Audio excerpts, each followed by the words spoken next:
Company, announcing it had imported 100,000 barrels of jet fuel. Dr. Demi Oigana, who chaired WHO's Mpox Emergency Committee, says negligence has led to a new, more transmissible version of Mpox emerging in countries with few resources to stop those outbreaks. Breaking news and analysis at townhall.com. Mark Zuckerberg admits to a House committee that Facebook censored Americans at the behest of the Biden-Harris administration. Zuckerberg is the CEO of Meta, the parent company that owns Facebook. On Monday, he sent a letter to Representative Jim Jordan of Ohio, chairman of the House Judiciary Committee, acknowledging that Meta censored Americans at the behest of the Biden-Harris administration and throttled the Hunter Biden laptop story ahead of the 2020 election. In the letter, Zuckerberg also addressed the 2020 use of, quote, Zuckerbucks, which he deemed resources designed to assist with election infrastructure. These frank admissions by Zuckerberg to the Judiciary Committee add a new dimension to the ongoing issue of social media platforms and government censorship. Bernie Bennett reporting. Diseases spread by mosquitoes in the spotlight. People in some areas of Massachusetts warned to stay indoors when mosquitoes are most active. That's after a rare case of eastern equine encephalitis was discovered. More on these stories at townhall.com. Always be clear where you get your conservative talk. The St. Louis Business Journal is now reporting that liberal billionaire George Soros is the largest shareholder of Odyssey, the parent company of KMOX and 97.1 Talk. Soros' maneuver raises critical questions about the future of media ownership and influence. Money and attention is power. And when he has the money and he controls what's on the radio stations, he's going to be able to control the minds, potentially hundreds of millions of Americans. St. Louis's trusted source and number one for conservative talk. This is News Talk STL. This hour of News Talk STL is brought to you by Rodney and Jen Wallner and the entire Wallner home selling team at Berkshire Hathaway. Call them today at 314-810-SOLD. 314-810-SOLD. From the Michaels Flooring Outlet Weather Center. Dangerous heat and a possible record high today. We're going to get up to 101, 102 degrees, and the record high is 102. So there's a heat advisory in effect through 8 o'clock this evening. Could see an isolated thunderstorm this evening. A better chance for showers and thunderstorms tomorrow and a low severe risk. We are looking at a high temperature that's slightly cooler but very humid tomorrow. The high about 94. I'm KMOV First Alert meteorologist Kent Earhart. Always be clear where you get your conservative talk. Our left groups who are paying for and likely stoking these campus protests today. At least 1.3 million came from two liberal foundations, the Rockefeller brothers and George Soros. Liberal billionaire George Soros is the largest shareholder of Odyssey, the parent company of KMOX and 97.1 Talk. And when he has controls what's on the radio stations, he's going to be able to control the minds, potentially hundreds of millions of Americans. St. Louis's trusted source and number one for conservative talk. This is News Talk STL. This hour of Colombo Company brought to you by Gutter Pros. Water goes where we tell it. Call 314-656-7195 or visit them at gutterpros.com. What happens next? Joe Biden drops out of the 2024 presidential race. Happens right here. If you claim to stand for unity, you need to do more than just use the word. I'm never going to drop out, and now I'm dropping out. I vote for Kamala. With 29 days until they have to make a decision on a nominee. America Decides 2024. She is unfit and unqualified to be our president and commander-in-chief. 101.9 and 94.1 News Talk STL. I don't think Kamala has a chance to beat Trump. News Talk STL.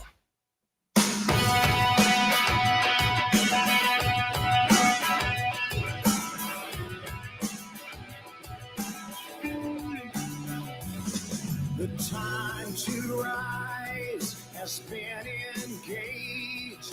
You're better best to rearrange. I'm talking here to me alone. I listen to the finest work song. Your finest hour.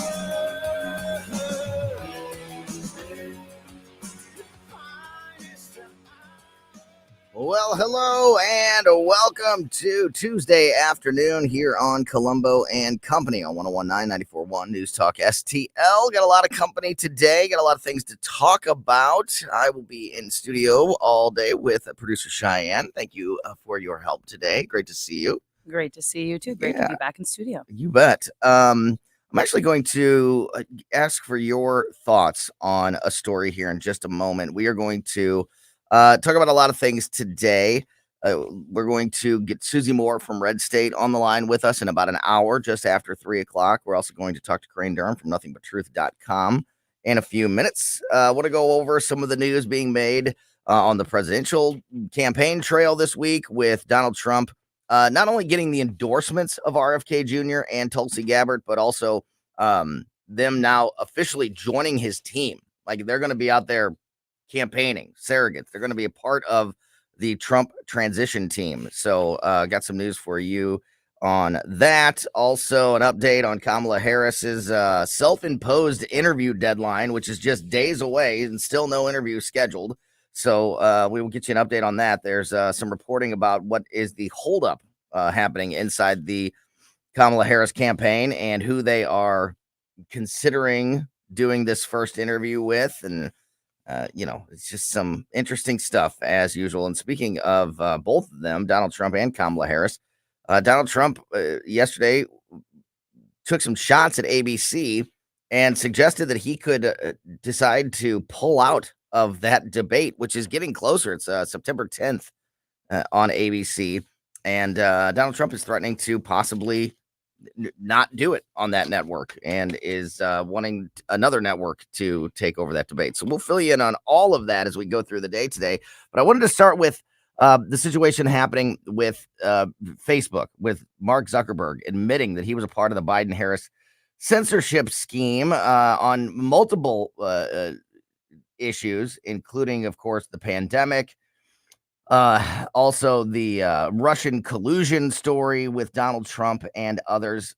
Shane, I wanted to ask you, as a representative of the young people, when it comes to social media, do you personally, and do people that you know, or do what you think about getting news from social media? Is that a place that people go to? Facebook, Twitter, TikTok, Instagram, whatever it may be, to get get the information about a presidential candidate or whatever issue is happening? And is that considered to be a trustworthy area, or is it just as like doubted and questioned as every other aspect of media these days?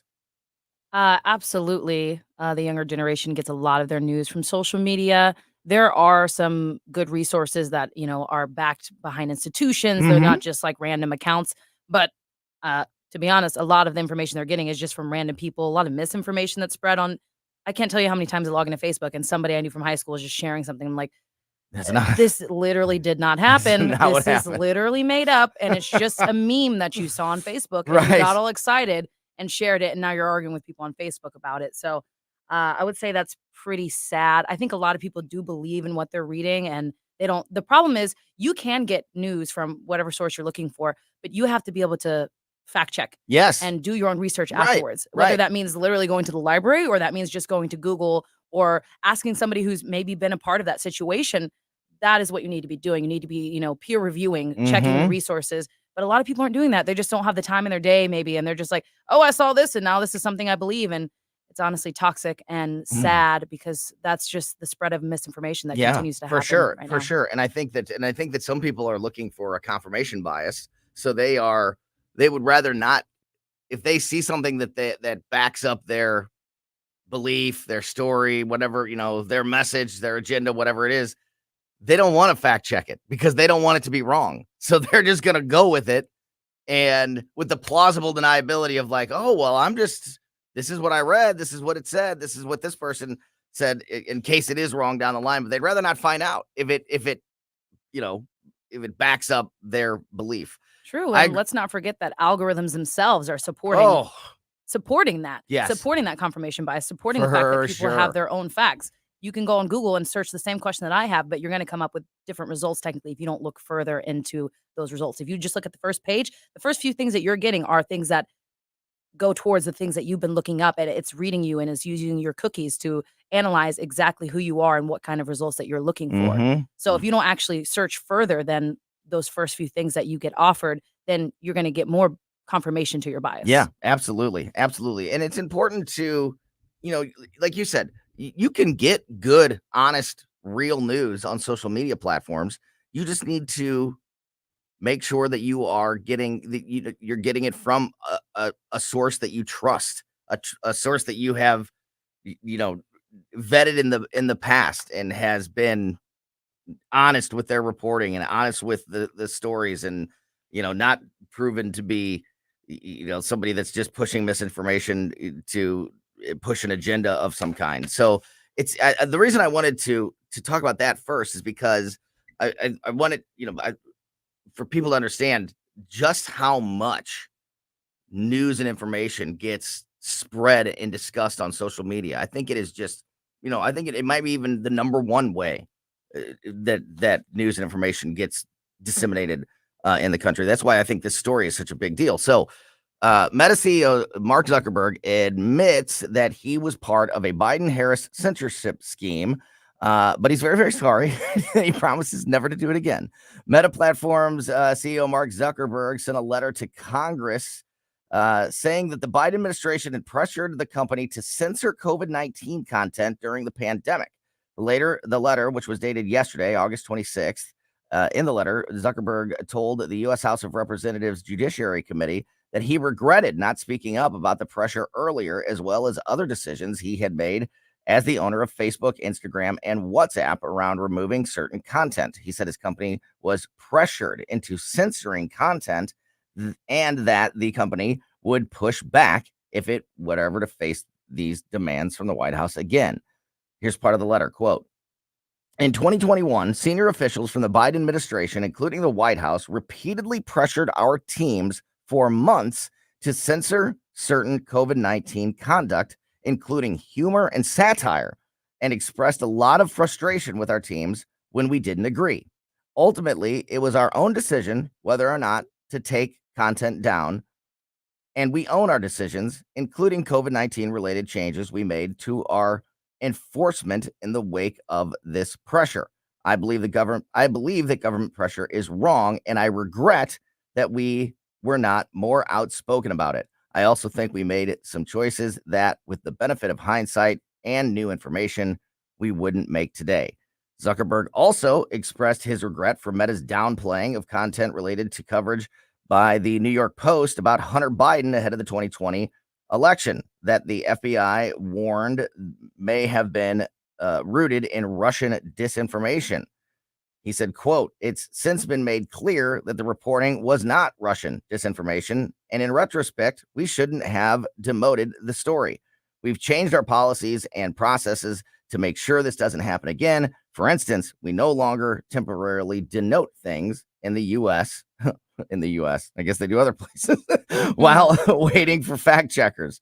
Zuckerberg also said that he would not make any contributions to support electoral infrastructure in this year's presidential election, as to, quote, "not play a role one way or the other in the November vote."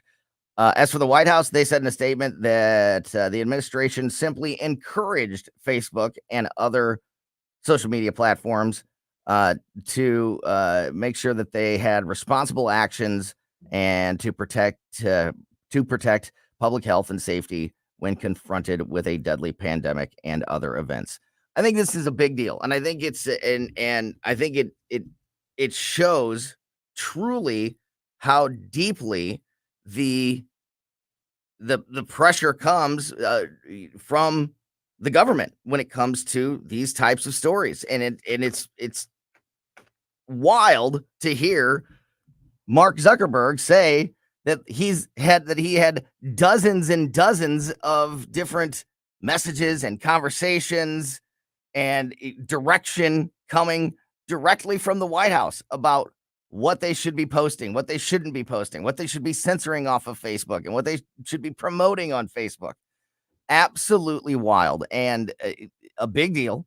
I don't know that I believe anybody that when they say that it's going to, that now, well, we did it before, but we're not going to do it again. And like we talked about at the beginning of the segment, I think this just reinforces the importance of being your own fact checker and being your own source of truth before you trust any one source or platform with the information that you are seeing, because this is just wild stuff, and it shouldn't be happening. It shouldn't be happening, obviously, from either side of the aisle. The government, the Republican or Democrat, should never be telling the media or social media or any type of these information platforms what they can say, what they can't say, what they should be promoting, what they should be trying to hide or cover up. It's absolutely ridiculous, and it's something that everybody needs to realize is happening out there. And just some pretty damning stuff there from Mark Zuckerberg, and I think there's more to come. There's something like a dozen different Meta employees that are slated to do various interviews at various hearings for the Judiciary Committee and other congressional committees about this and related stories. So we'll continue to keep you up to speed on all of it every step of the way. And in fact, we'll get Crane Durham's thoughts on this story and also move on. Like I mentioned, more news coming out of the situation with Donald Trump and Tulsi Gabbard and RFK Jr. now all being one big happy family and on the same team. Got an update for you there on that. Talking about the debate that may or may not be happening on September 10th. We'll tell you what Donald Trump said about that and much more as we continue the conversation here with Crane Durham from NothingButTruth.com next on Colombo and Company.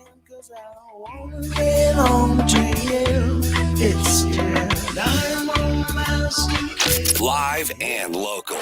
Well, here's what's on my mind. I think I got the solution to immigration. News Talk STL. News, analysis, opinion. You heard our buddy Dave Sylvester from Gutter Pros with us on the show yesterday. If you missed that conversation, about 2:45 yesterday afternoon, go back to the podcast and check it out, because always get great information, great advice from Dave Sylvester and the team at Gutter Pros. They are, of course, your all-in-one gutter service team that brings years of experience and quality that's affordable right to your doorstep. And as we were talking yesterday with Dave about, we just kind of got through the beginning of the summer, and late spring was full of weather, severe weather, lots of rain, like lots of just rain amounts, just total amount of water, and then damaging wind and hail and other things that could have done damage to your siding, to your gutters, to your home, in those areas. And then we've had a little bit of a break from some of that severe weather, but now we are about to enter the fall season, and we're going to be talking about the leaves all coming down. And if you do not have leaf protection in your gutters, that could be a major problem. And we talk about with Dave all the time, when it comes to Gutter Pros, and when it just comes to, gutter maintenance and siding maintenance in your home. You can have a very small problem right now, a clogged gutter or something that can be taken care of very affordably, very quickly by the Gutter Pros, and not turn into a much bigger deal and more costly situation down the road. So if you have a gutter issue at your home or business, don't let it turn into something bigger. Call the Gutter Pros now. Again, they do siding replacement and installation, as well as everything up there with your gutters, including leaf protection, gutter repair, and new gutter installation. Gutter Pros does it all. So if you have an issue with any of those things at your home or business, call the Gutter Pros now at 314-656-7195, or just go to gutterpros.com. Dive into adventure with Great American Divers. We're your local veteran-owned scuba center offering PADI certification courses, equipment repairs, and dive travel opportunities. From beginners to experts, we got you covered. Kids can join our SEAL Team classes, and we even host pool parties. Our experienced staff is passionate about teaching, and we're the only center in the area with our own indoor heated pool. Great American Divers on Central School Road in St. Charles. Visit greatamericandivers.com. Great American Divers, where adventure runs deep. News Talk STL is proud to have Doug Voss of Safe Money Radio as part of our lineup each week. Doug has been a staple on St. Louis radio for many years as one of the leading financial experts in the area. Doug and Safe Money Radio is on 3 times every weekend, but in case you miss anything, you can check it all out at DougVossSafeMoneyRadio.com or call 844-676-SAFE. That's 844-676-7233. Doug Voss is a registered representative. Securities offered through DHL Securities, LLLP. Member FINRA and SIPC. SIPC. 1949, the last time a Republican held the top post in St. Louis City. A gallon of milk was 84 cents, and streetcars ran down Grand Avenue. The city was booming. Unfortunately, St. Louis city streets are no longer the epicenter of family and business life. In the 80 years of Democrat control, our city has been on a steady decline. St. Louis City Republicans believe it is our duty to provide a different path forward. Learn more at stlouisrepublicans.com. Paid for by St. Louis City Republican Pat Curtis, Farber Treasurer. Tim Jones and Chris Arps in the afternoon. Jamie Ullman in the big chair for Chris and I at 4:25. He'll have David Stokes on the Chesterfield Mall, which is no more. What comes next? Tim Jones and Chris Arps. Weekdays at 4 on News Talk STL.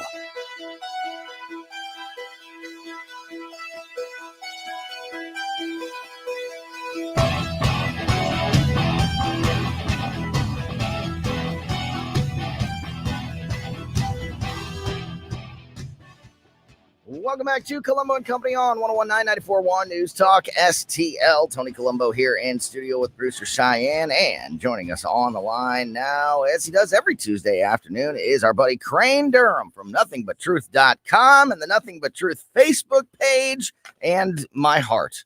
Crane, brothers don't shake hands. Brothers got a hug. And we have a squeeze, and then we separate and look at each other as if to ask, what on earth is going on in America? It's true. It's true, and it's a gaze of understanding and determination to do our part to make a better world. I'm glad you said that, Tony, because it's so important for us to do our part. Other generations have literally fought and given their lives to something we take for granted. We're up against a disinformation campaign. That's what's going on right now, and it's a war. So that I was just talking, I don't know if you heard that first segment. We laid out the entire latest update from Mark Zuckerberg and his letter to Congress that that was reported today. The letter was dated. Yeah, he sent it to the Judiciary Committee of the United States Congress yesterday, admitting all of the, admitting to caving to the pressure that came from the White House about COVID-19 and Russian collusion and other stories. So I don't want to repeat my entire, the entire segment there, but what are your, you heard my thoughts. What are your takeaways from all this? Well, first off, I thought it was a great segment. That's just first. Thanks, okay. man. Fantastic. Like the interchange with the younger generation, Cheyenne, and it always works. Couldn't do it without her. Here, I will tell you that I am deeply troubled by the fact that we have the government coercing outlets, media outlets, to suppress stories. I wonder what it would be like if there was a conservative administration that did this. They wouldn't do that, of course, because they're conservative, and that's not our dance. But this is what they do. And it's about suppressing and calling things misinformation. Misinformation herself, Jen Psaki, was she introduced that idea. And to me, it goes to the heart of the issue. It's faith, and we're losing faith in our institutions and our government. Can you believe how long it's taken to find out more about the assassin? I mean, really? You have the entire resource of the federal government, all the resources, and it takes that long. I mean, this is distrust, and it's not the healthy distrust you have being skeptical. It is, hey, who's running the show? Oh yeah, that's another question, Tony. Who is running the show? You know what? That's a great question. And I actually had that down for a story later because of Joe Biden. I touched on this yesterday, but didn't really have time to get into the details. Joe Biden was on vacation all last week. He was at like his billionaire buddy's house in California. I'm being very serious. That's what I can't remember the guy's name off the top of my head, but he was at a billionaire friend and campaign donors mansion on the beach in California last week, and came back to the White House just in time to turn around and head to his own beach house in Delaware. And according to the White House and the official schedule of the President of the United States, he has no events this week. He is once again on vacation. Somewhere in there, he made between I guess when he was, dropping off his laundry and picking up his new luggage to start vacation number 2, he did mention that ending the war in the Middle East was his number one priority for the rest of his, for the end of his presidency. But I don't know how you get that done when you do nothing but vacation. And I have the same question. Knowing all of that, who is running the country right now? Well, I know you've played the clip at some point over the years where Barack Obama talks about a third term and if he could have somebody in there. Oh, yeah. And it goes to, you got to look at Nancy Pelosi or Barack Obama calling policy shots. And total incompetence, sure, but that's leftism as we know it.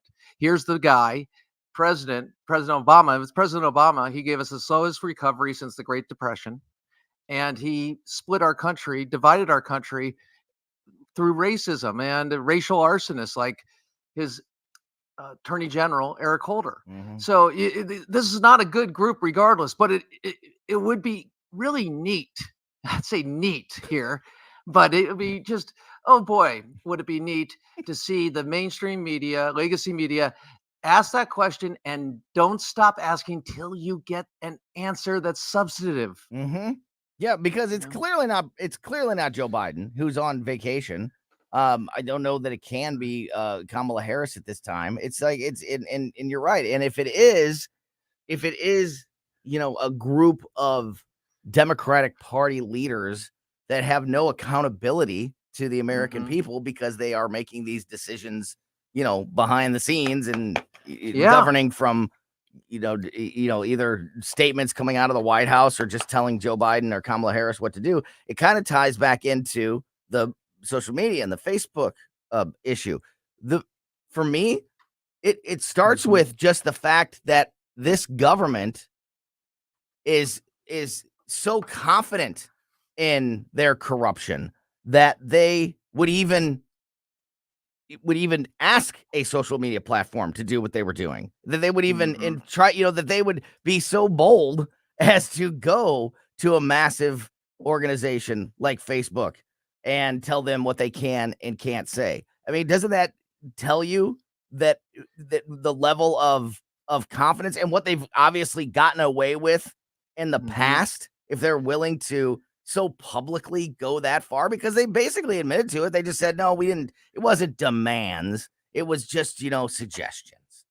I will tell you that the arrogance of the Democratic Party is not unfounded, and it's not it is grounded in past behavior.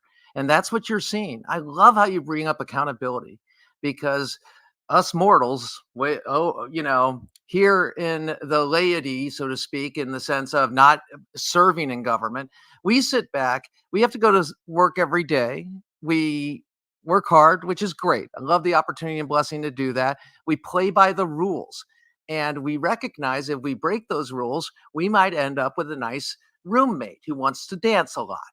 And so what we do is we abide by those rules, and we do it because at some core element of us seeks to do good and use our gifts that we've been blessed with by God Almighty.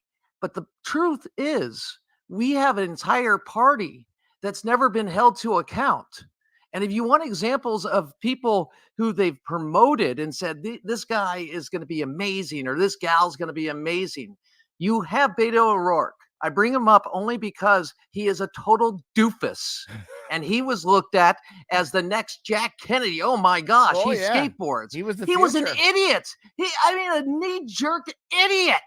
And so I look at those examples, and then I see Pete Buttigieg saying, hey, you know what? Why don't you just buy an electric car? That's where we really need to go. These people are so out of touch. And that's why they don't run on their policies, because they're failures. And that's why they go, joy, joy, joy. And I'm going to tell you about freedom. It makes no sense. And people are saying, oh, Kamala gave a great speech. You know what?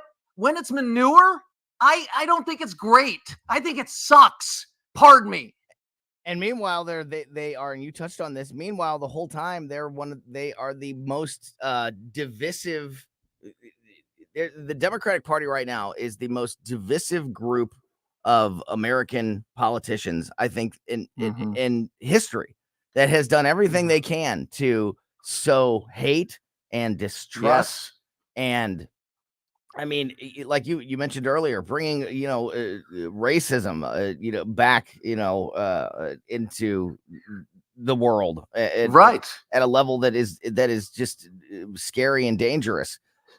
It's bad. It's bad, and it's got to stop. And They're poisoning America, my friend. They're poisoning America. If there is one silver lining, and I'm not usually a very optimistic person, I do feel like that people across the country on both sides of the aisle, you don't have to like Donald Trump. It's not.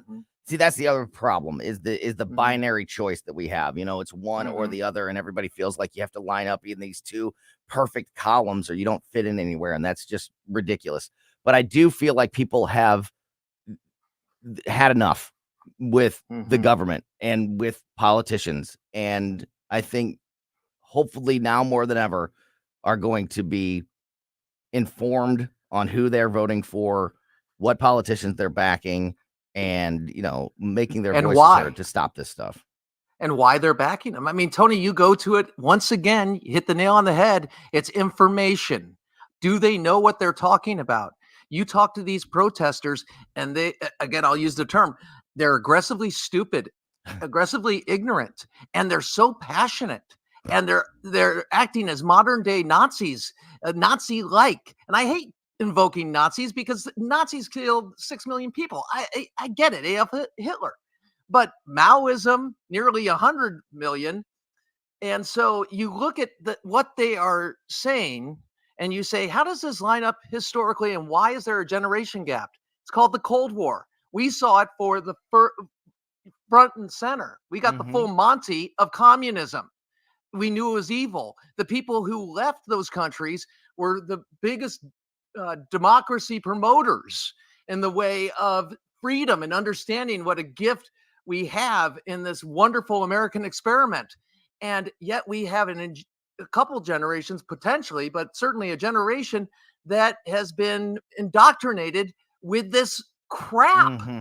For sure. We're talking to Crane Durham from nothingbuttruth.com. It's funny you bring up aggressively stupid. I'll never forget when Katie and I were playing the sound from when the anti-Israel protests really got into full gear and they were taking over college campuses. There were these two girls that were interviewed and were asked, why are you here? And they said, oh, because we were told that the protesters just needed extra hands and extra voices, so we came over. And the interviewer said, well, what is the message? What are you protesting? And the one girl looks at her friend and literally says, what is it that we're protesting again? Like they didn't even know what they were doing there. They were just doing what they were told because this is what everybody else is doing. So we're just going to, truly aggressively stupid is the right term for that. Crane, I want to switch gears because I want to talk about Donald Trump and RFK Jr. and Tulsi Gabbard. Not only RFK Jr. and Tulsi Gabbard endorsing the president, now officially a part of his transition team, as he and his campaign are attempting to recruit supporters from across partisan lines. Former President Trump added former Democrats, are Robert F. Kennedy Jr. and Tulsi Gabbard to his transition team, broadening this coalition of supporters across partisan lines. The Trump campaign says they are broadening their support and put out a statement today announcing RFK Jr. and Tulsi joining the team, saying, quote, as President Trump's broad coalition of supporters and endorsers expand across partisan lines, we are proud that Robert F. Kennedy Jr. and Tulsi Gabbard have been added to the Trump-Vance transition team. We look forward to having their powerful voices on the team as we work to restore America's greatness.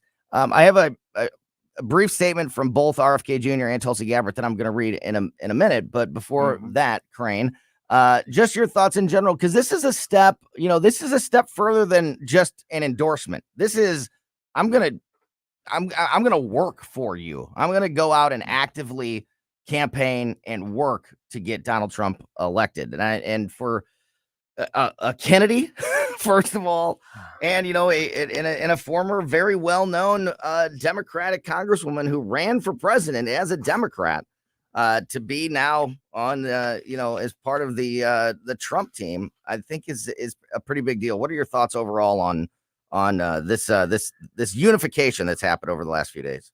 Big picture, I think it shows that if you want change, if you're happy with things now deteriorating, if you're comfortable with anti-Semitism and ending wars, as Biden would say, ending wars, but by the way, won or lost or still fighting in some capacity. When Trump ends a war, I get the idea that one side's not going to come back and one side's going to win in the way of Israel and Hamas and the terrorist enemies that they face, that we face.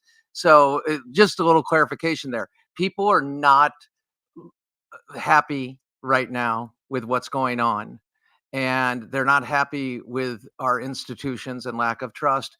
And so you have anti-establishment figures coming out of, including Kennedy and Gabbard.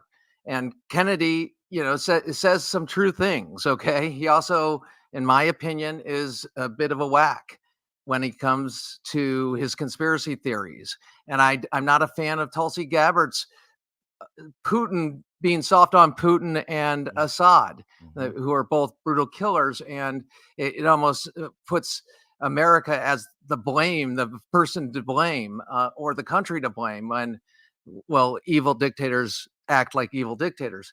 I digress. That is to say, politically, big picture, it says the Democratic Party is the establishment.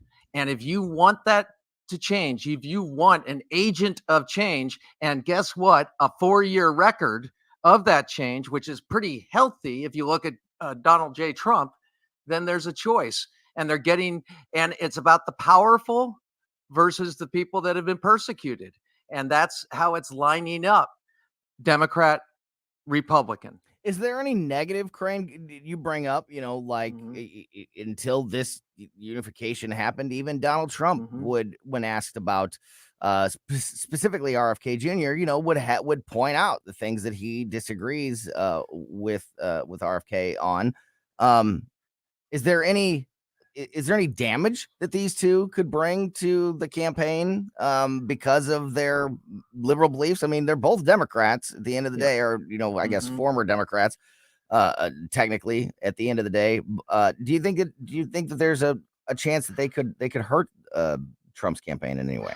No, because I think people understand that Donald Trump doesn't necessarily have all these policies, but he does have a history, and he's not going to go their direction as it's been. I mean, he was the one who, thank heavens, armed Ukraine and allowed that aid to get there. He loosened that up. It was just humanitarian aid before Donald Trump came in.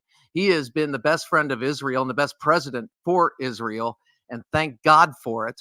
And he has been very clear on how he views United States security. And I think even if I disagree with what he says in regard to some policies, I absolutely have seen this man govern and lead the free world, and he does a very good job of it. So that's his record speaking. And I think you look at actions rather than words. People understand this is about attraction. It's about winning this race. And the Democrats are basically trying to do a 180 on everything they've done and act like and disown it. The only way they get by with that is they have people like Jonathan Karl in the mainstream media, who is awful and should resign because he is awful. And just look at his latest record with the Tom Cotton dust up. So, yeah, and I know you're all over it. So bottom line, we see this. I think people recognize what's happening here. The powerful versus the persecuted. You know what? We'll get into that exact situation. That's part of I touched on earlier, Donald Trump saying that he could be at least reconsidering working with ABC on the presidential debate. Jonathan Karl is one of the names that he brings up specifically about his problems with ABC. So we'll get into that. We'll fill you in on those details when we do that story here in just a little bit. We're talking to Crane Durham from nothingbutruth.com. When we get back, we'll talk about that situation with ABC. Also, as we just talked about, a couple of well-known former Democrats endorsing and joining up with Donald Trump on the other side of the aisle. The United States senator that is largely credited with Kamala Harris's rise to power refused to endorse her in this presidential election this week. So we'll tell you that story as well, all with Crane Durham from nothingbutruth.com next here on Colombo and Company.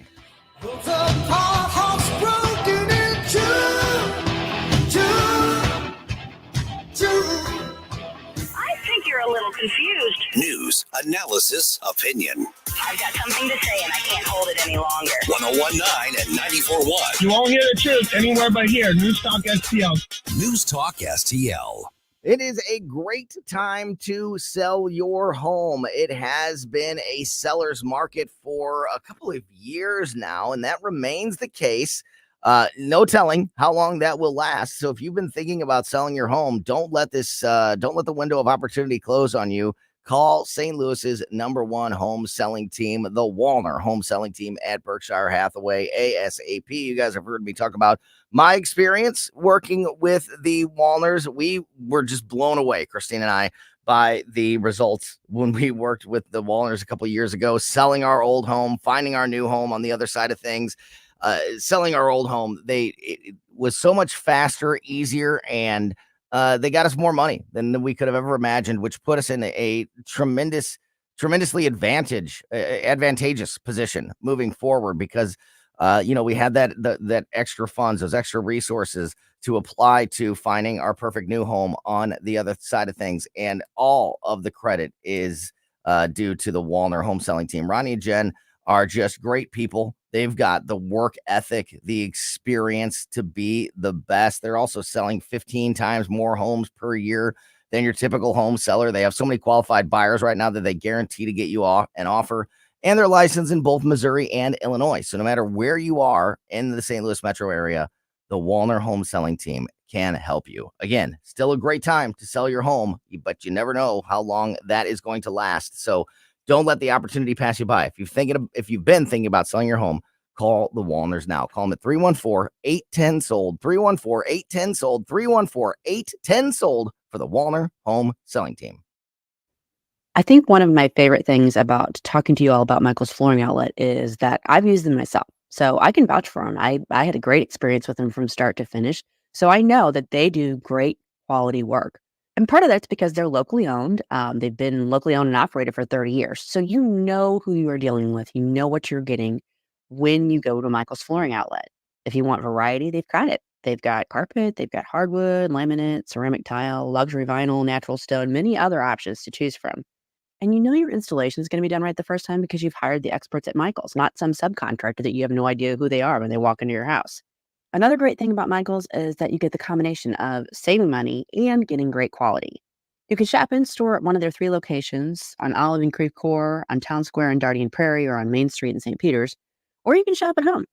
Check out everything that Michael's has to offer at igotfloored.com. That's igotfloored.com. I'm Dr. TJ, owner of the Institute of Natural Health, co-owner of Optimal Nutraceuticals, and the host of Wellness 101. Wellness 101 is designed to cut through the nonsense and provide you common sense, science-based information regarding health and wellness. On the show, we discuss topics like thyroid health, gut health, hormone optimization, and many others. Our show airs Saturdays at 10 a.m. and 2 p.m. and Sundays at 11 a.m. and 3 p.m. right here on News Talk STL. For more information, visit us at inhstl.com. That's inhstl.com.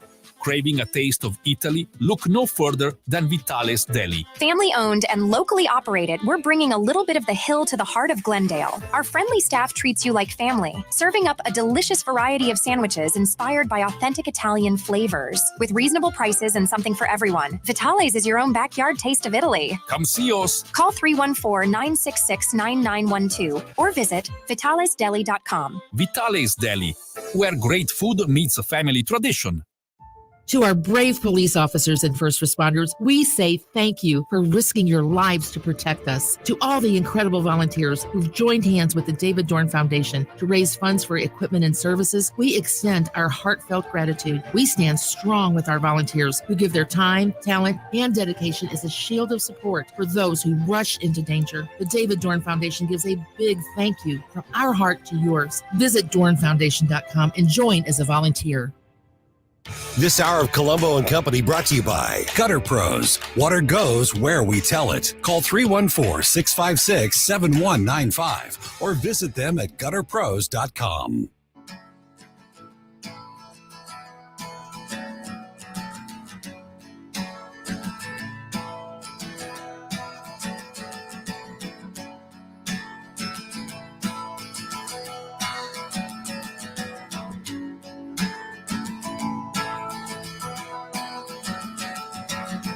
Today is gonna be the day that they're gonna throw it back to you. Welcome back to Colombo and Company on 101.9 News Talk STL. Talking to Crane Durham from nothingbutruth.com. Crane, we were just talking about Tulsi Gabbard and RFK Jr. Endorsing and joining the Trump team. And as I mentioned, on the other side of the aisle, the United States Senator credited with Kamala Harris's rise to power has passed endorsing her in the 2024 election. Montana Senator John Tester, one of the big names in the Democratic Party, who is having a bit of a time with his re-election attempt there in Montana. I'm sure that has something to do with his decision here. But John Tester will not be making an endorsement in the presidential election, despite his past support of Kamala Harris, which runs very deep. Tester served as as chair of the Democratic Senatorial Campaign Committee from 2015 to 2017, leading the efforts of the campaign arm to elect Democrats to the chamber. And this was at the same time when Kamala Harris first announced her Senate aspirations. After Harris launched her California Senate bid, the Los Angeles Times reported, this is in January of 2015, that Senator John Tester was one of the key players in the Democratic Party going to bat for Harris and encouraging her to run. Despite his previous support, Tester said he will not be making an endorsement in this year's race, saying, quote, "I'm not going to endorse for the presidential, and I will tell you why. 2 reasons. Number 1, I'm focused on my race. And number 2, folks have wanted to nationalize this race because it's a national race, John. Folks have wanted to nationalize this race, and this isn't about national politics. This is about Montana." He did endorse specifically Vice President Kamala Harris in 2020. So why was 2020 was about national politics and 2024 is only about Montana? Crane, pretty interesting and telling, right? Like not feeling the coattails of Vice President Kamala Harris, and maybe not the place to be for a senator that is struggling for his political life right now and is behind in most of the polls up there in Montana.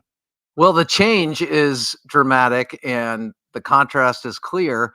Once you endorse somebody and then they have 4 years to go out and pursue policies ostensibly that you believe in, and then you go back and say, no, I don't want anything to do with that. Well, that sounds like he's weighing in and where his vote is in the way of Kamala Harris. And he knows her best if he was that close to her. And maybe he sees an empty vessel or a vessel that is radically to the left and is willing to say and do anything to be president of the United States, including taking the guy who is the current president of the United States and taking him out. In the politically speaking, in the way of things, and also not feeling an obligation, as you mentioned at the top of the broadcast, not feeling an obligation to talk to the American people, enough respect for the American people to communicate, what do you actually believe in? That is one of the weakest excuses I've ever heard from a politician. And we're used to them dodging questions. Folks have wanted to nationalize this race, the presidential race, to lead the nation. Yeah, it isn't. Folks have wanted to nationalize this race, and this isn't about national politics. Yes, it is. This is about Montana. That makes no sense, John. We were asking you who you're endorsing for president. We weren't asking you about what you were going to do with your new, state income tax. It makes no sense. It doesn't. He's not governor. He's senator, and unfortunately, the Right. government has gotten so powerful and outside its constitutional, in my opinion, parameters. But that's what we have with the federal government, and in the upper house, it directly elected now, of course, the Senate. It's a big race, both nationally and in the state of Montana. Yeah. Before we run out of time here, got a few minutes left with Crane Durham from nothingbutTruth.com. And we're also going to talk with Susie Moore from Red States this afternoon. That'll be just after 3:00.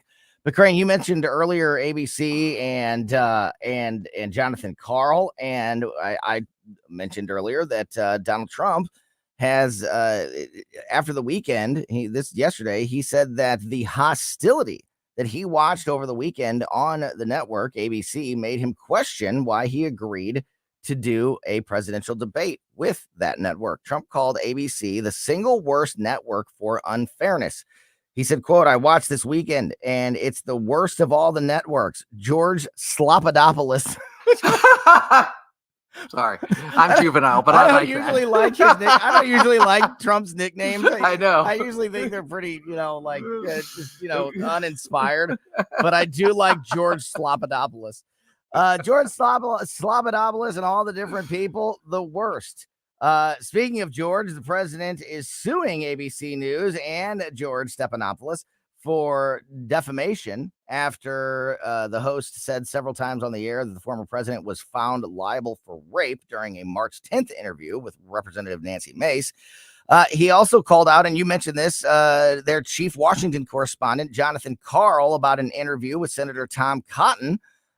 He then slammed their roundtable show. I guess it's called This Week, which included former Democratic National Committee interim chair Donna Brazile, who, of course, was admitted to feeding Hillary Clinton question information ahead of the debate in 2016. So all this put together, Donald Trump said that he believes that it's very unfair. He called them the single worst network for unfairness. He said, I think, quote, "I think worse than CNN, worse than NBC," which is really hard to believe, he said. And he said that he is considering not doing the debate on ABC on September 10th. Do you think this is just him flexing some muscles and warning ABC, to lighten up or not be so blatantly one-sided? Or do you think there's some truth behind the idea that he may end up bowing out of this debate? Well, I see Kamala Harris's camp is trying to change the rules of the debate. And now Trump is saying, hey, just pointing out the obvious for most people who follow this stuff. But there's a whole host of Americans that don't. And that is their right. It's important for them to wake up. And I think he's sending a wake up call to them, talking about the hostile ground he's going on. He definitely wants to debate her on any network because he's got to get a piece of her because she's got to say something. And one of the things that she's going to say is, "I'm speaking." Uh-huh. Now, yeah. Going from there. But he's what he did to Biden, he can do to Harris, but he's got to use different tactics to do it. So reportedly, the Biden or the Harris campaign, the negotiations with Harris are that they want to keep the microphones on. It was, remember, the Biden campaign insisted that they be muted. I think you're exactly right. I think that is all to get that moment where Donald Trump keeps talking when he's not supposed to talking, or he tries to cut her off, and it can be, she will have her moment of, I'm speaking and you're not going to cut me off. I think that is. I think that that's there. And it's up to, Donald Trump to fall in that trap or not. Hopefully he's more prepared than that. But only about a minute left here, Crane. But I think my opinion is ultimately it's bad for him to skip a debate. And I don't disagree with anything he said about the unfairness of the media. Sure. But I think it's better to have that debate and expose on the national stage the bias of that network instead of skipping the debate. I think it's critically important that these debates happen. Absolutely, and it's the only way Republicans oftentimes get a fair shake, because they get to talk directly to the American people and bypass the spin machine and propaganda. Yeah, I mean, it goes back to the very first beginning of the show when Cheyenne and I were talking about social media and how you can't trust anybody. You know, there's so much misinformation on social media and coming out of the government and in political ads. The debates are the one chance we get at hearing the words of these candidates, answering the questions, and, you know, getting to learn where they stand on all these platforms. Crane Durham, really appreciate your time as always, my friend. Check out Crane at nothingbutTruth.com, the Always. Nothing But Truth Facebook page. Back at you, buddy. We continue the conversation with Susie Moore from Red State next. How are your windows doing this summer? Are they keeping the hot air out, keeping the cool air in? If you have any doubts at all, once you get a hold of Window World, simply the best for less. Give them a call today, 314-993-1800. Tim Jones here to tell you how awesome Window World is, one of only 2 window companies in the entire country that carry the coveted Good Housekeeping seal of approval. They've got a lifetime warranty, covers all parts, glass breakage, and labor, a double strength of glass, incredibly thermally efficient, for the first time ever, offering 0% financing plans up to 36 months. 314-993-1800. 314-993-1800. WindowWorld.com. WindowWorld.com. Here's some expert advice from McGuire Moving and Storage. If you have a home or business move coming up, you need to book now. Most moving companies are booked 6 to 8 weeks out. So call McGuire now, get an on-site estimate, set a date. McGuire has 85 years of experience and just won the Spire Quality Award. I can personally testify McGuire goes above and beyond to help the clients. McGuire Moving and Storage, McGuireMoving.com. KLGY HD3 Clayton, K270BW Bellefonte, KNVS Bowling Green. This is News Talk STL at 1019, 94.1, and always streaming at newstalkstl.com. Breaking news this hour from townhall.com. I'm John Scott. One Middle East expert says it may be time for Israel to pull out all the stops in its war against Hamas. Bob Agnew with the report. Jonathan Schanzer with the Foundation for the Defense of Democracies says it may be time for Israel to kill Hamas leader Sinwar, despite the likelihood of collateral damage. Consolidated leader of Hamas. He is operating this war underground. He is surrounded by hostages, which is probably the reason why the Israelis have not taken him out yet. Schanzer says Prime Minister Benjamin Netanyahu may need to put the interests of 10 million Israelis ahead of the lives of hostages. And it just may be that taking Sinwar out with one stroke would save everyone a lot of pain and trouble. And I think that could be the end of it. Jonathan Schanzer was interviewed by the Salem Radio Network. Bob Agnew reporting. Also at townhall.com, the special counsel in the dismissed Trump classified documents case is asking an appeals court to reinstate the case. White House correspondent Greg Cluxton. A federal judge threw out the case last month after concluding that Jack Smith's appointment as special counsel was unconstitutional. The appeal is the latest development in a prosecution that has been derailed by delays and ultimately the dismissal. It's unclear how long it will take for the appeals court to decide the matter, but even if it overturns the case and revives the prosecution, there's no chance of a trial before the November presidential election. Greg Clugston, Washington. Authorities say an 80-year-old man has died after falling from a boat on the Colorado River inside Grand Canyon National Park. It's believed to be the 5th reported fatality at the canyon in less than a month and the 13th this year. Park officials say the incident occurred Sunday afternoon near Fossil Rapid. The Dow finished ahead 27 points, the NASDAQ up 29. More at townhall.com. Hello, this is Franklin Graham. Does it feel like the world is coming apart at the seams? It does to me. What do we do as Christians? Do we just sit back and let it happen, just waiting for Christ to return? And we just sit on our hands? No, we don't do that. He's called us to action. He's called us to take the gospel to the ends of the earth. And that's what we do. As Samaritans first we go. And we go in Jesus' name, whether it's with a truck full of shoebox gifts or an army of volunteers ready to help wherever they can, or whether we fill up one of our cargo planes and respond to the far corners of this earth. Wherever there is a need, we go and we help in Jesus' name. Don't just sit back and wait for Jesus to return. You have one life. Make it count. You can be a part of taking the gospel to the ends of the earth. To find out more about Samaritan's Purse and how you can be involved, go to SamaritansPurse.org. That's Samaritan. From the Michaels Flooring Outlet Weather Center. Excellent for Chief Meteorologist Steve Templeton. The intense heat continues and a chance for a couple storms at times tonight into Wednesday morning. Overnight low about 78. Then a high of 95. Not quite as hot, but still a heat index around 102 to 104. We have a 40% chance for a few storms in the afternoon to early evening. An isolated storm with some strong winds, not out of the question either. Thursday, still hot, 97. Heat advisory now continues till Thursday. A heat index 100 to 103 for Thursday afternoon, which will be dry and partly cloudy. That's the latest from the First Alert 4 Weather Center. I'm Chief Meteorologist Steve Templeton. This hour of News Talk STL is brought to you by Stifel, serving investors for over 130 years. Contact your Stifel financial advisor at stifel.com. That's STIFEL.com. Fox News commentary. Tulsi Gabbard endorsed Donald Trump, which means yet another disaffected Democrat has been added to the roster. I'm Tommy Lahren. More next.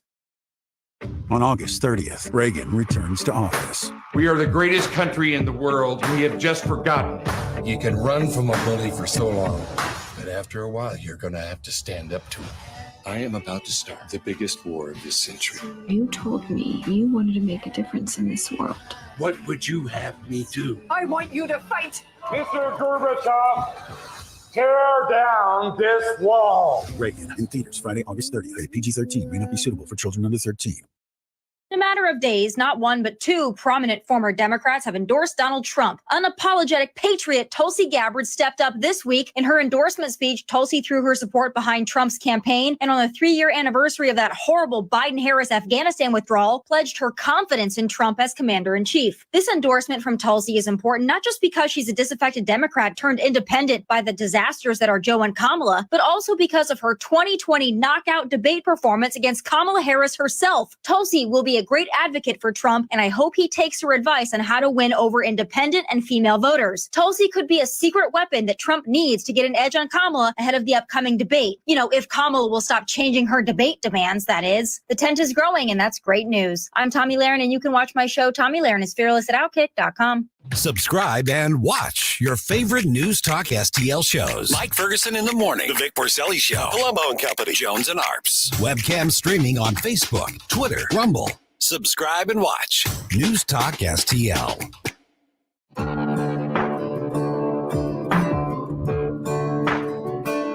I ain't rich, but I damn sure wanna be.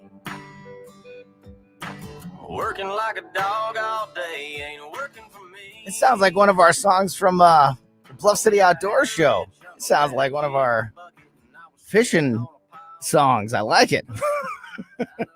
Welcome back to Colombo and Company on 101.9 94.1 News Talk STL. Tony Colombo here in studio with producer Cheyenne. Is definitely one of the songs that we use on that show. That is fantastic.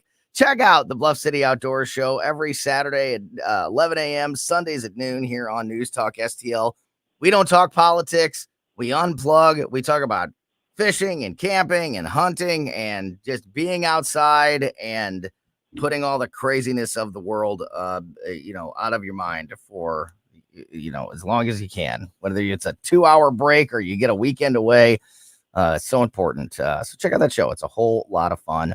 And you can get the podcast, just like you can get the Colombo and Company podcast on basically every podcast platform. So make sure you're subscribed to both Colombo and Company and the Bluff City Outdoor Show. All right, as I mentioned, joining us now on the line is our friend Susie Moore from Red State. Susie, lots going on today.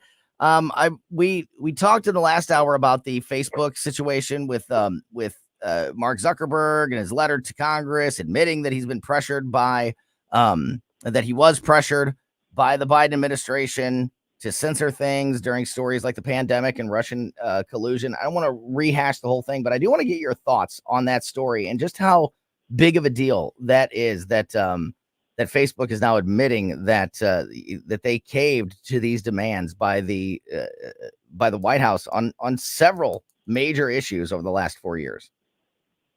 Well, I think it's a pretty big deal, and here's why. The news itself is not shocking to any of us who were paying attention, basically during COVID during the lead up to the 2020 election. We all had our suspicions. Those were confirmed once the Twitter files started coming out and revealed not just Twitter, but Facebook was in the thrall of the government encouragement program, if you will. The censorship industrial complex was well underway, working with the social media platforms. So that in and of itself wasn't shocking. That Zuckerberg came right out and just openly acknowledged it, rather than it being inferred from some of the documentation that's been put out there and the allegations that have been made in the lawsuits, is really important in a lot of ways. Number one, it once again confirms that what was originally termed a conspiracy theory is no such thing. Number two, when you think back on the Supreme Court decision in Murphy versus Missouri, the one about the First Amendment and censorship, one of the reasons that they used to basically say that the connection between the conversations, the communications, and everything, and actions taken by the platforms was too tenuous, was because there wasn't this sort of affirmative, definitive confirmation that this was exactly what was going on.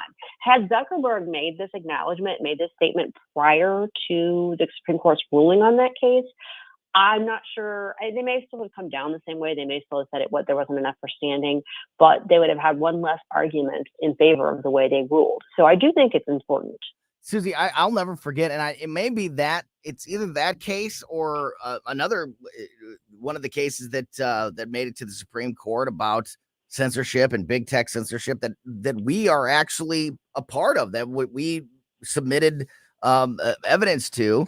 It was being put together by Andrew Bailey, and for example, I mean, it was really, I mean, we all knew this is happening. We've been talking about this for years, but when we started this radio station 3 years ago in 2021, and in the early days, we created a couple of 15-second little videos just promoting the station and letting people know that we were here, and putting those out on Facebook that literally just said, News Talk STL, your new home for conservative talk in St. Louis. That's it. That was it. There was no issue. There was no topic. There was no anything. There were no names. There was nothing. And that video got suspended on Facebook, and with the message coming back saying that this could lead to misinformation regarding a election. Like, right. Like, what are you talking about? How on earth is that possible? It was hey, we're a new radio station and here we are. Was it because we said conservative talk? Because that's about the only thing that I could think of.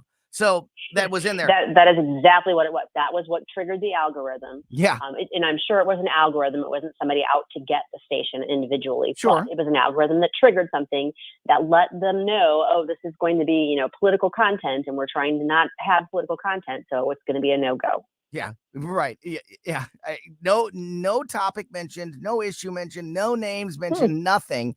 And we were spreading political misinformation that could influence an election. That's exactly Tony, conservatives do nothing but lie. That's yeah.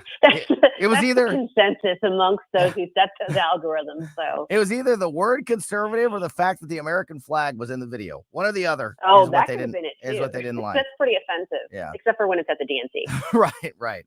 So we talk about this presidential election, and every 4 years, every presidential election, we always say it's the most important presidential election in the history of our country. I usually kind of roll my eyes at that, and I've talked about that before. Every election is obviously massively important, but I don't know if every single one can be the most important. But this one you might be able to make an argument for, especially because you think of the path that we're on in so many areas. Mm-hmm. And that brings me to this story. This is a California story, but like so many issues around the country, this is the kind of thing that if we stay on the path that we're on right now, that won't be limited. These discussions won't be limited to just places like California, and unfortunately, all of our many listeners in Illinois. California, the state of California, is passing a bill to help first-time home buyers But there's a catch as to who is eligible to receive this aid. Have you seen this story, Susie? And can you guess? I've seen the headline, so I haven't had the opportunity to dig into it. But yes, I know who it's directed to. You have to be an illegal alien in order to get this financial aid to buy a home in California. Lawmakers in California could soon make the Golden State the first in the country to make undocumented immigrants eligible for up to $150,000 in state-supported home loans.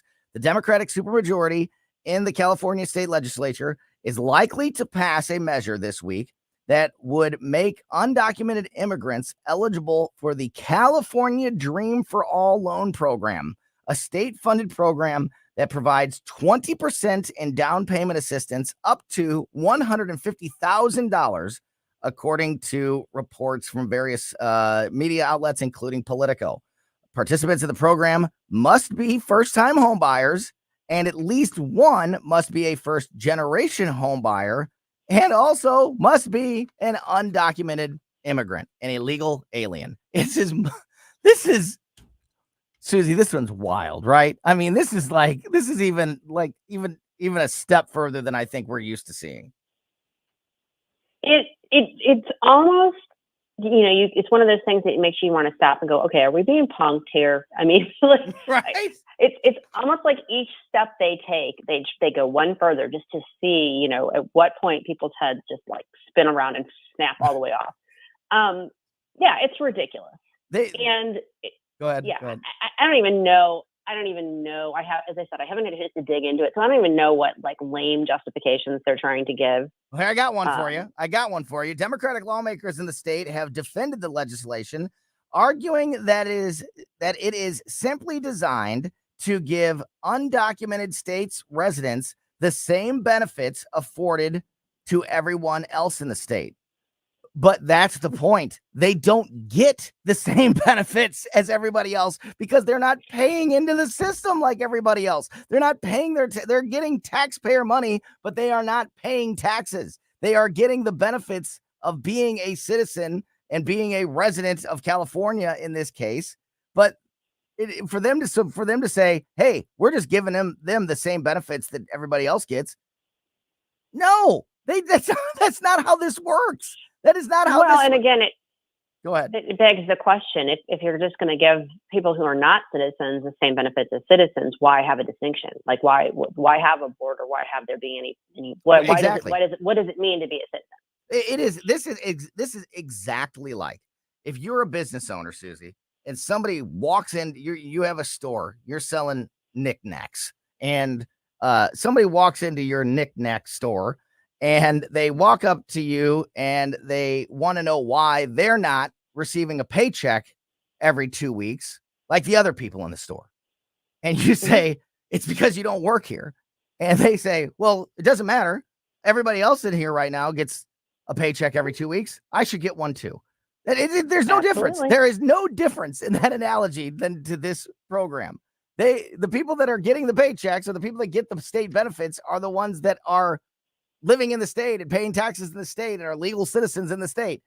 It just is. This one really, if you can't tell, this one really set me off. Like, I can't believe that they are so publicly, like, how do the voters in California, even the Democrats in California, how do you look at that and go, yeah, that's good. That's good. Like, if you are a struggling first-time home buyer, a young person in California that wants to own their own home, that's struggling to make it happen, and you see this brand new government program that gives $150,000 to illegal aliens while you don't get that support because you're a citizen, that's the reason you don't qualify. I mean, how do you justify that? And how do you continue to support the party that passes legislation like that? Well, I don't think you justify it if you look at it through those lenses. I think the only way you justify it is if you look at things through only partisan lenses and see that is another way to push back against the evil Republicans and Donald Trump in some way, shape, or form.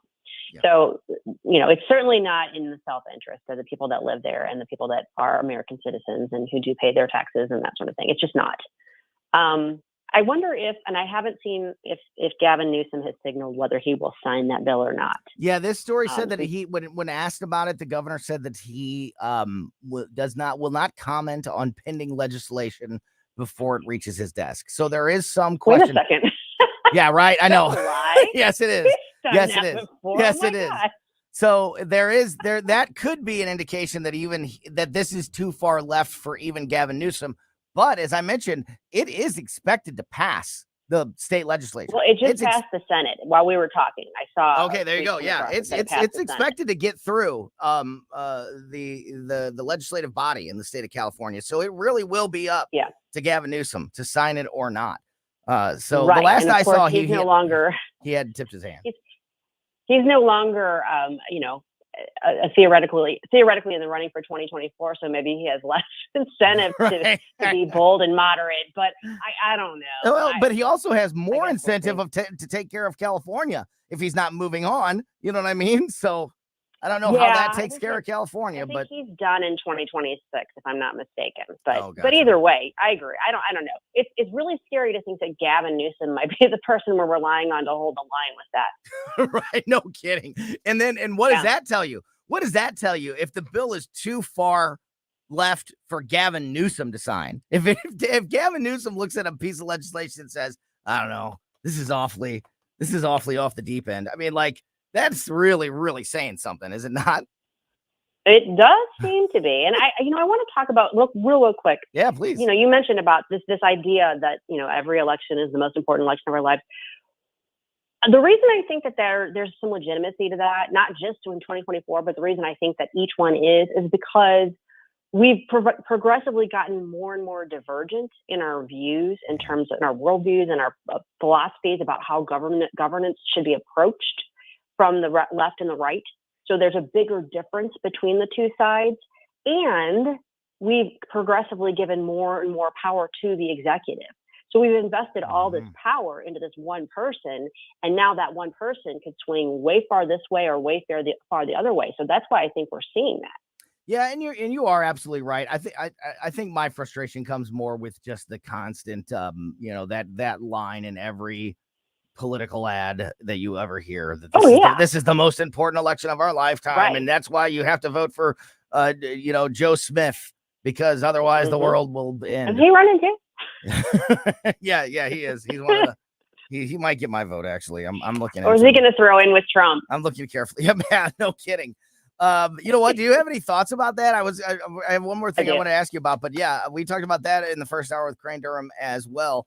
Tulsi Gabbard and RFK Jr., as we discussed with Crane, not only endorsed Donald Trump, but they're joining the team, which that to me is a step, that's a step further. That's a bigger deal when you say, it's easy to say, yeah, this is the person that I'm going to vote for. And then you go about doing your life, but when you go to work for them and you go to campaign for them and you start traveling around the country, talking to voters to endorse them, that's a different level of commitment. It's a kind of a big deal that RFK, Kennedy, first of all, one of the strongest Democratic names that there are. And then, of course, Tulsi Gabbard, who ran for president as a Democrat when she was in Congress, to now both be endorsing and working on the campaign team with the Republican, Donald Trump.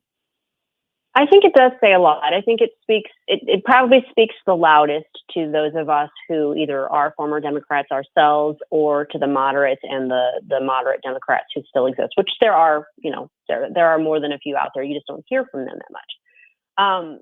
The left has done a bang up job in marginalizing and demonizing both Gabbard and Kennedy as best they can. And they're going to keep doing that. And, that's good. We'll throw it all under the category of weird. As much, they're going to weird anybody that they can in order to ostracize them and scare people away from supporting them or hearing what they have to say. As somebody who grew up in a family that revered the Kennedys, to me, this has been an emotional thing.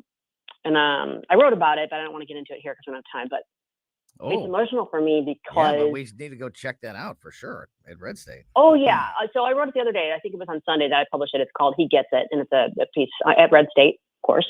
And I invite people to read because it has more to do with family and how I love my family dearly, and I will never, ever throw any of them under the bus or denounce them publicly because we vote differently or view things differently. And the fact that his family, a lot of them, not all of them, but a lot of them have reacted so negatively really affected me. And so I'm gratified to see this. I'm encouraged to see this. I hope that it has some momentum behind it. And I do think that it has the ability to potentially swing the election. Yeah, I mean, it definitely shows you that he is willing to broaden his tent. You know, there's, as we talked about earlier, that there's policy. There's definitely points, policy issues that RFK Jr. and Donald Trump and Tulsi Gabbard are not lined up on.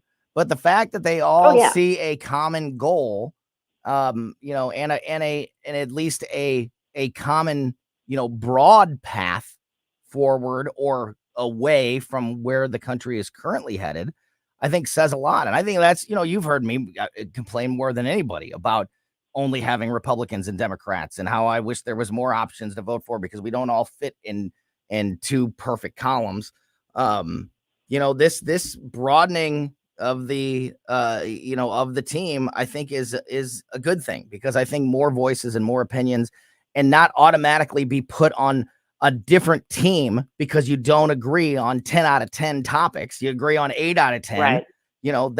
That's a pretty good way forward. And that's worked very well for the United States in the past to progress and evolve and move forward. And we've gotten away from that. And I hate that. So if there's anything I think that can be taken away from this, is that I think it's a very positive thing that one of the candidates or one of the parties is willing to sort of broaden the tent, for the greater good than the continued, if you're not with us, you're against us mentality that we've seen so much of in the last several years. Definitely agree on that. Yeah. So we're almost out of time. We're talking to Susie Moore from Red State. I did want to ask you one more thing, just because, with Red State and everything, you can give us maybe a little bit of thoughts on the inside of this situation. Kamala Harris's self-imposed interview deadline is right around the corner. She, at the beginning of the month, when questioned about, it's funny, they can't believe that this has been going on now for the entire month, and we're still talking about the same story about Kamala Harris not doing an interview.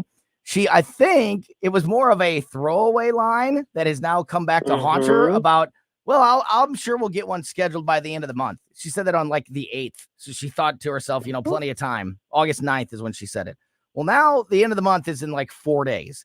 And there's a Politico report out today. Is this, may confirm that it's Politico, because I want to make sure I'm saying the right thing. Yes, it is. There's a Politico report today that shed some light on what's going on behind the scenes, and that there is some disagreement within the Harris team about when they should talk and who they should talk to.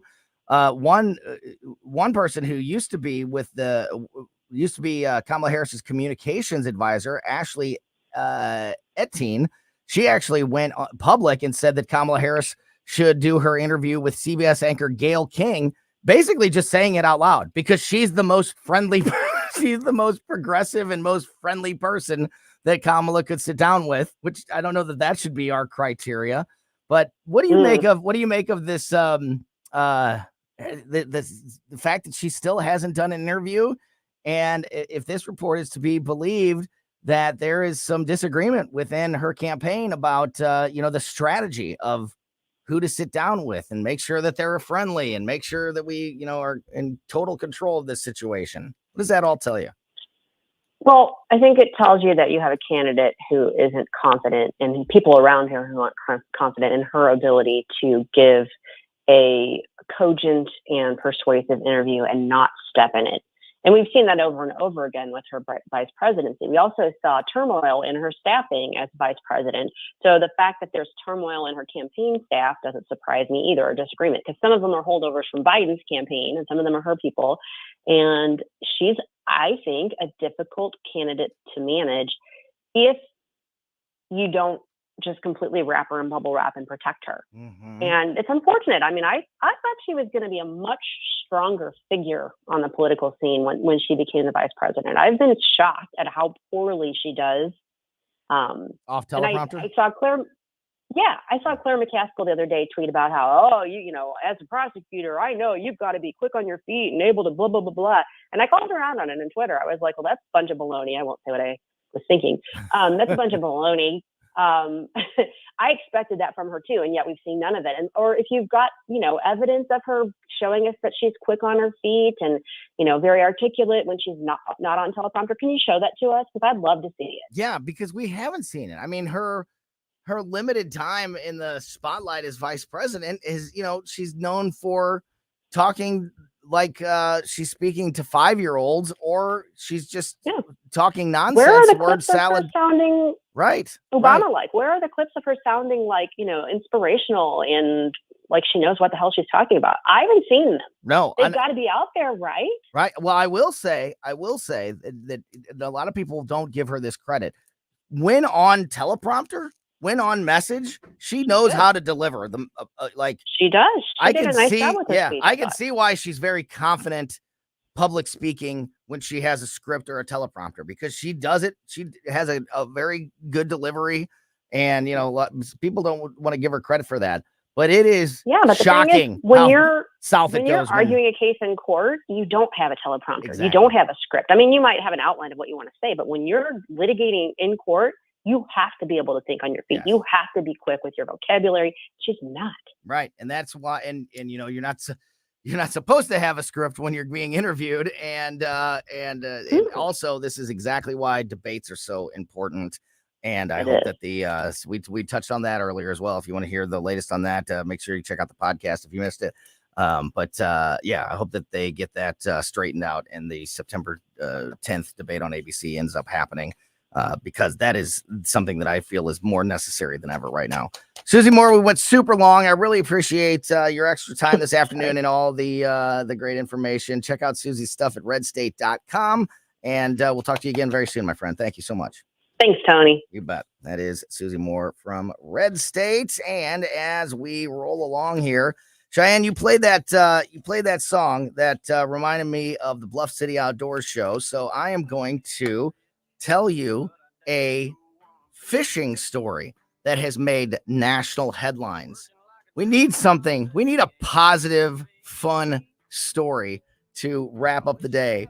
And I think I have exactly that right here. So I will tell you about a record-breaking fishing experience that happened this month here somewhere in America. I'll tell you all the details. It's a fun story, and we'll do that next on Colombo and Company on 101.9 and 94.1 News Talk STL.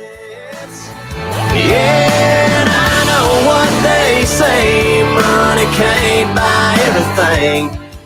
Like us on Facebook at News Talk STL. News, analysis, opinion. You know, they're literally taking the Constitution and putting it in a paper shredder. News Talk STL. In the fast-paced world of digital marketing, making connections is a challenge for any business. But what if we told you there's a place where connections aren't just made, they're grown? Meet 2060 Digital, your premier Google partner and top-tier digital agency. We don't just follow trends, we set them. At 2060 Digital, we're not just another agency, we're your strategic partner. We dive deep into your challenges and develop solutions that drive measurable outcomes. Ready to elevate your digital presence with campaigns that connect? Google 2060 Digital today. This is Larry Connor's commentary on News Talk STL. This is for everyone who doesn't like living in our country. You want to try Afghanistan? They just issued a new ban on women's voices and bare faces.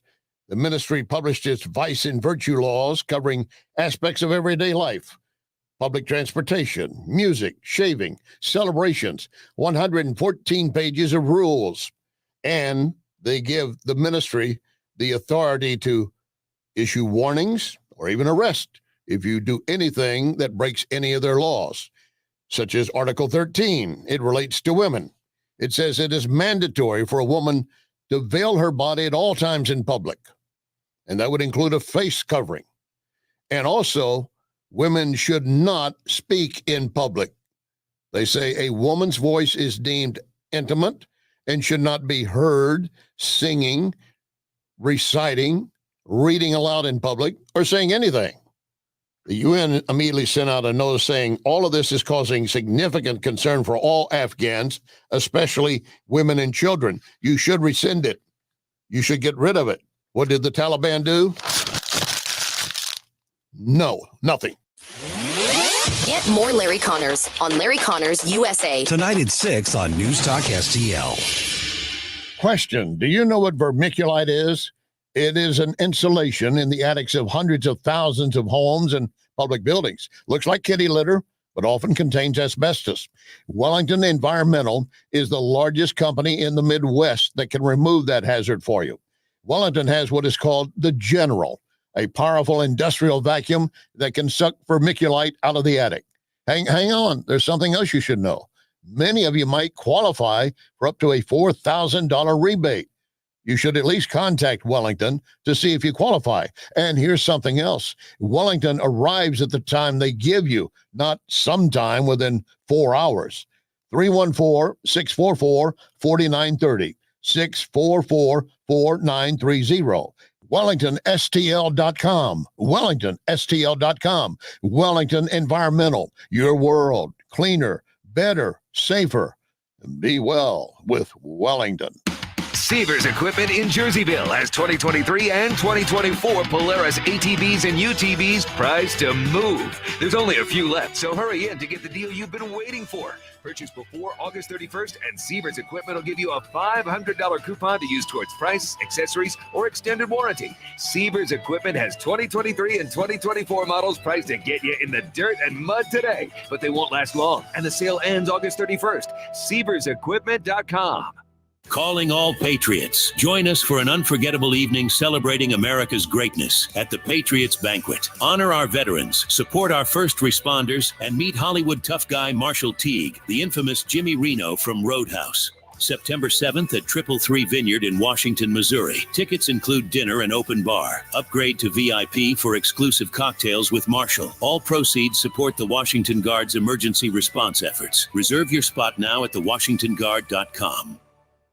The Allman Report. Hey friends, Jamie Allman joining the team at News Talk STL to bring back some common sense to a radio near you. News Talk STL, your home for common sense radio. Jamie Allman. Weeknights at 8 on News Talk STL.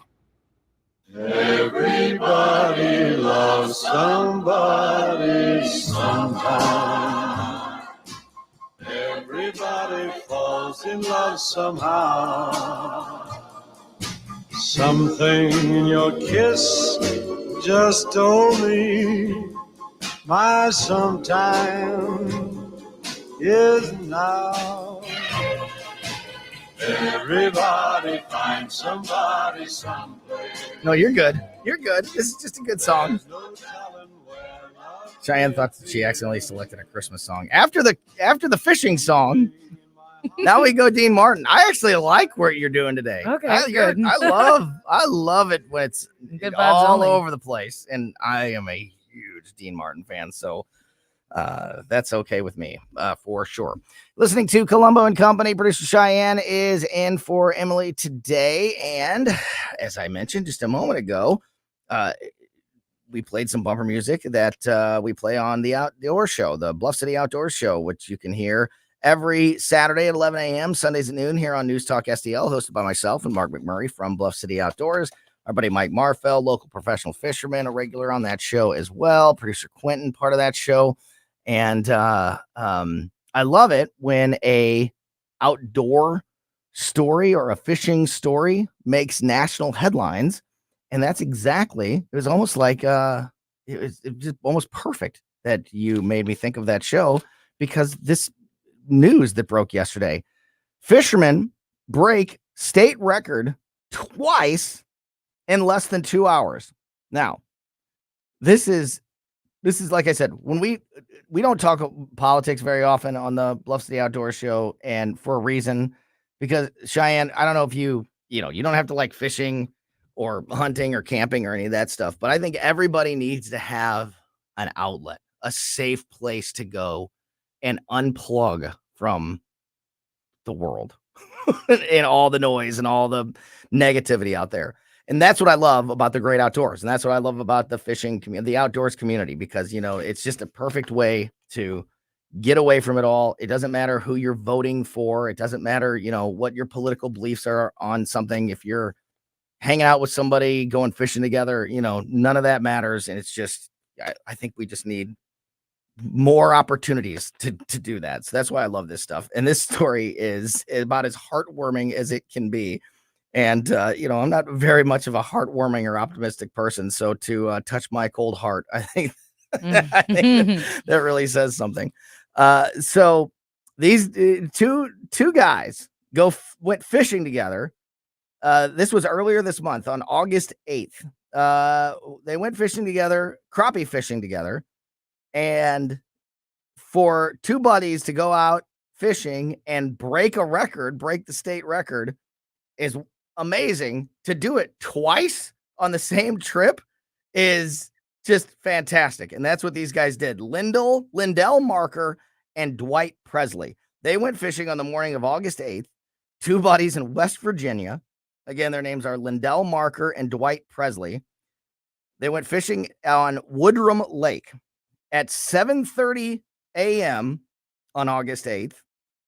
Marker caught a 17.36 inch black crappie, which broke the state record for crappie length and tied the existing crappie state record for weight at 2.85 pounds. So they're all super excited. Oh my God, we just set a record. Oh, this is great.